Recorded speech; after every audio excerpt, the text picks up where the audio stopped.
Ngayong bisperas ng Undas, marami sa atin ang tiyak na magsasagawa ng mga Halloween party o kaya'y trick or treat para sa mga bata. Isa tayong mga Pilipino na nakikiisa sa paggunita sa mga yumao nating mahal sa buhay. Ano-ano nga ba ang ilan pang tradisyon ukol dito? Alamin natin yan sa report ni Julius D. Samboron. Kapag ganitong panahon ng undas, uso ang takutan at mga kwento ng kababalaghan. Ano nga ba ang pulso ng Pinoy hinggil dito?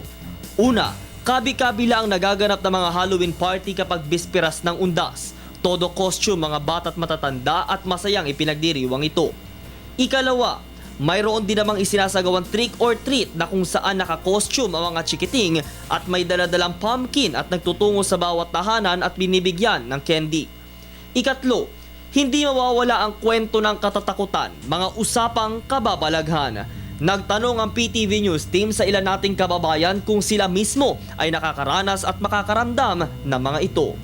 Gaya ni Jeline Padilla, anak ng may-ari ng isang punerarya sa Navotas. Halos magkatabi lamang ang kanilang tirahan sa mismong pinag-eembalsamuhan. Nakakaramdam kaya siya?